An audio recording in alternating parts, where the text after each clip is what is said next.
राज्यसभा में चुने थे एकदम हाइयर इनकम टैक्स पे ही बीजेपी से।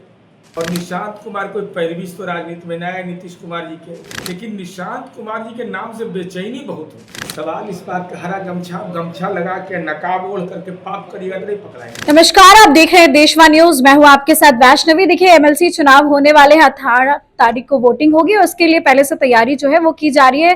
जेडीयू एमएलसी नीरज कुमार है हमारे साथ। कुछ सवाल है सर। सबसे पहले घोषणा कर दी गई है, मतलब नोटिफिकेशन जल्दी आएगा, 18 को वोटिंग होने वाली है। क्या आप सारी सीट्स एनडीए के पास आएगी?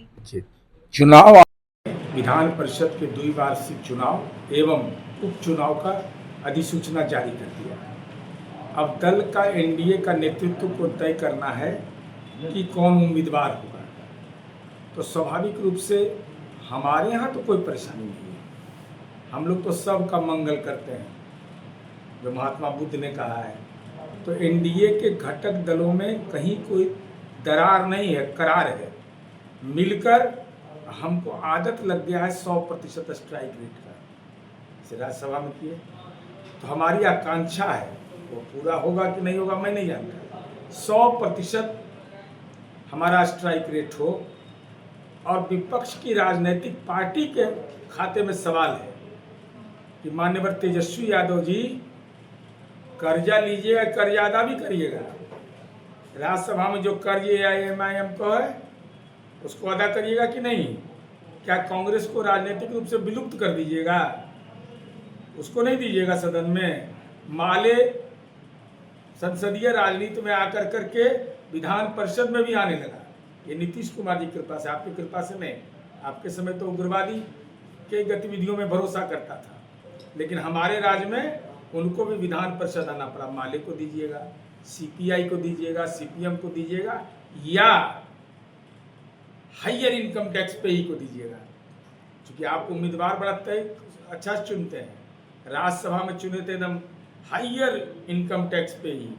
कोई गरीब कार्यकर्ता नहीं मिला था, अति पिछड़ा नहीं मिला था, दलित नहीं मिला था, जो राष्ट्रीय जनता दल का ऑफिस सेक्रेटरी नहीं मिला था। सीखिए बीजेपी से।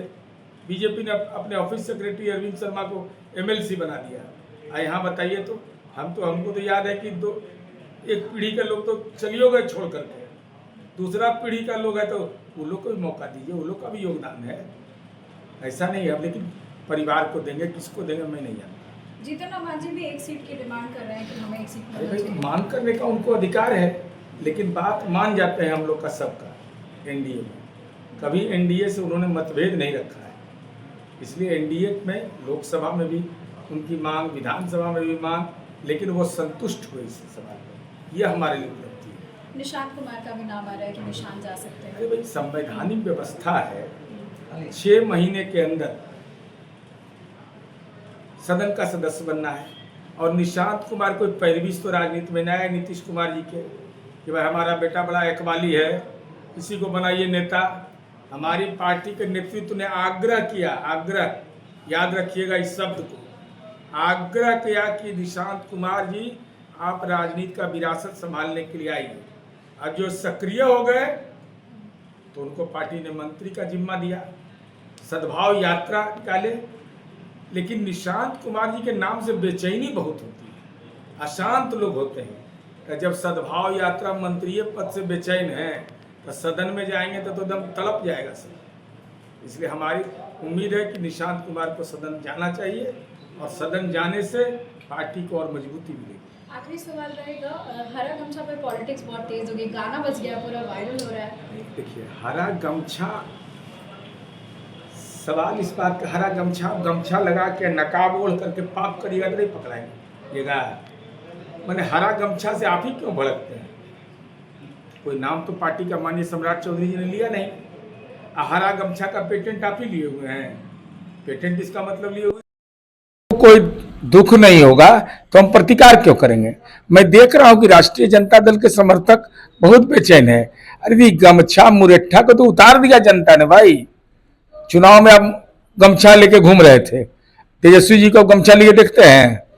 लालू जी भले बेचारे बोले कि सब गमछा रखो, उनका बतवे में घर में नहीं बात मानता है। तब जब गमछा से राजद क्यों बेचैन है? गमछा गमछी सब रुमाली सब के चक्कर में पड़े और जनता को की सेवा न करिए। तो आप सुन एमएलसी नीरज कुमार को, जिन्होंने अपनी बातें रखी है। फिलहाल इस खबर में बस इतना ही। देखते रहे देशवाणी न्यूज़।